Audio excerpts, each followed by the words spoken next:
દલાલી, રિશ્વત અને હરામની કમાણી ખાવાથી આપણને પાપ નથી લાગતા, પણ જો તમારા શરીરમાં કોઈ ગંભીર બીમારી થઈ હોય ને તો આપણે તરત ડરી જઈએ છીએ, બી જઈએ છીએ, ચિંતામાં આવી જઈએ છીએ અને આપણે તરત ખાંડ, નમક અને તેલ ખાવાનું એકદમ ઓછું કરી નાખીએ છીએ. પણ ભગવાનની બીકથી આપણે કોઈનું શોષણ કરવાનું, કોઈને પરેશાન કરવાનું, કોઈને હેરાન કરવાનું, ખોટી રીતે કોઈને દબાવવાનું આપણે કેમ બંધ નથી કરતા? અને આપણે પોતાને ધાર્મિક કહેવડાવીએ છીએ ને આપણે આમ કોઈની હાઈનો પૈસો, બદલુવાનો પૈસો, કોઈનો આંસુઓનો પૈસો ભેગો તો કરી લઈશું. આપણે પોતાને બહુ હોશિયાર માનીશું કે મારી બુદ્ધિ જોઈ એને ખબર પણ ના પડી, પણ ઈશ્વરને તો ખબર પડે છે ને કે આપણે એની સાથે ચીટિંગ કર્યું છે અને એ રૂપિયો સુખ આપશે.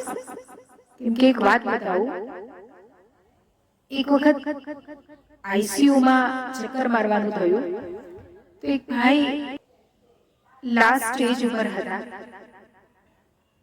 અને એમણે છેલ્લે વાતો કરી, અત્યાર સુધી મેં ઘણું બધું ખોટું કર્યું છે, સારું કર્યું છે, ભગવાનનું નામ, ધ્યાન, જપ, દાન, પુણ્ય ઘણું બધું કર્યું છે, પણ પેલું જે પુણ્ય કર્યું છે ને નિસ્વાર્થ ભાવથી, સાચા હૃદયથી, એના માટે મને જરાય તકલીફ કે દુઃખ નથી.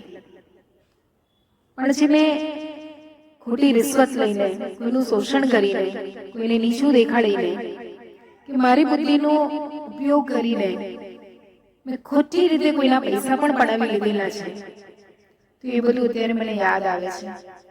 કોઈની પર કોઈને દબાવીને, કોઈને ગુસ્સો કરીને કે મેં કેવી રીતે બધાની સાથે કામ કઢાવ્યા છે અને એમ કહેવાય કે માત્ર ને માત્ર મેં શોષણ કર્યું છે. તો પૈસો તો હું ખૂબ જ કમાયો છું, પણ અત્યારે એ પૈસો મને એક શ્વાસ પણ વધારાનો આપી શકતો નથી. તો કે દીદી અત્યારે મારે બધાને મળવું છે, બધાનું રિટર્ન કરવું છે, જેનું અપમાન કર્યું છે, ગુસ્સો કર્યો છે, એ બધાની માફી પણ માંગવી છે અને હવે હું અત્યારે કરી નથી શકતો.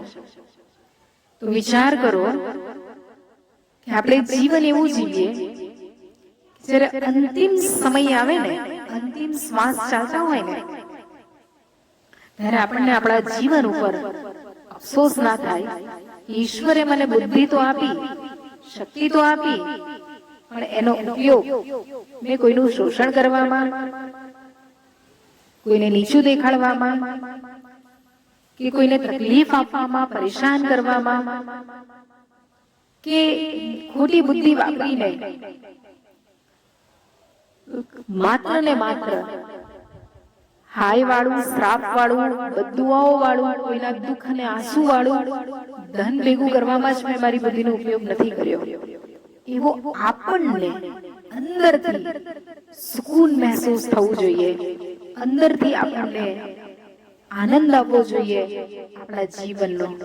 કારણ કે બધાએ જાણે છે કર્મની ગતિ તો કોઈ એવું નથી કે કોઈ નથી જાણતું.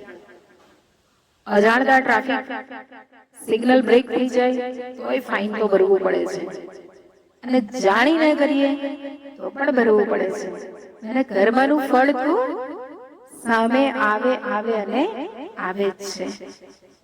તો શા માટે આપણે પહેલા પોતાને સુકૂન મળે અને ઈશ્વર પણ આપણાથી રાજી રહે એવું જીવન ના જીવીએ.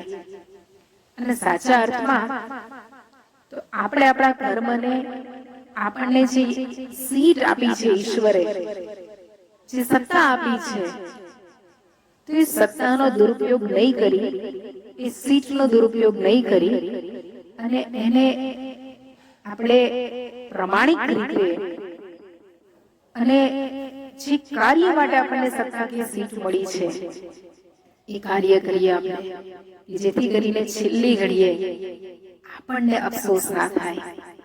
તો એટલીસ્ટ આટલી તો ભગવાનની બીક આપણને હોવી જોઈએ. સાચી છે ને? અગર જો સાચી હોય તો આપ પણ આની અંદર આપનો રિસ્પોન્સ આપશો. ખૂબ શાંતિ.